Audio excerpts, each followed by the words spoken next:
টারবিফিন 250 একটি অ্যান্টিফাঙ্গাল ওষুধ যা ত্বকের সংক্রমণের চিকিৎসা করে। এটি তাদের কোষের ঝিল্লি ধ্বংস করে ত্বক ছত্রাক মেরে ফেলে কাজ করে। টারবিফিন 250 পার্শ্ব প্রতিক্রিয়া সাধারণত ত্বকের খোসা ছড়ানো। টারবিফিন 250 সাধারণত গর্ভাবস্থায় ব্যবহার করা নিরাপদ বলে মনে করা হয়। প্রাণীর গবেষণায় বিস্তৃত শিশুর উপর কম বা কোনো প্রতিকূল প্রভাব দেখা গেছে। যাই হোক, সীমিত মানব গবেষণা আছে।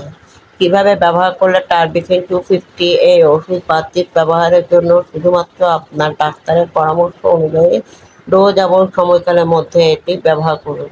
ব্যবহারের আগে দিক নির্দেশনার জন্য লেবেল চেক করুন।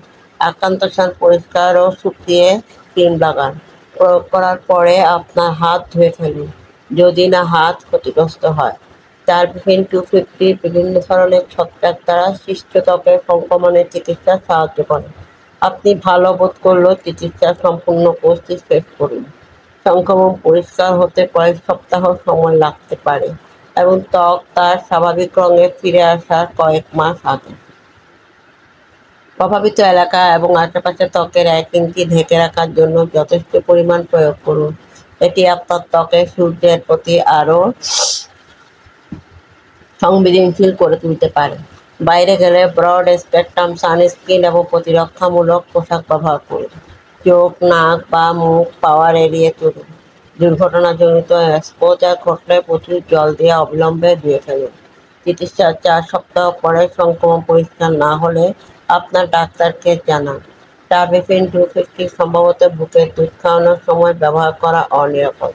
সীমিত মানুষের তথ্য পরামর্শ দেয় যে ওষুধটি বুকের দুধে প্রবেশ করতে পারে এবং শিশুর ক্ষতি করতে পারে। আপনি যদি টারবিফিন 250 নিতে ভুলে যান, একটি ডোজ মিস করেন, তবে মিস করা ডোজটি এড়িয়ে যান। আপনার নিয়মিত সময়সূচিতে ফিরে যান, কিন্তু ডোজ দ্বিগুণ করবেন না।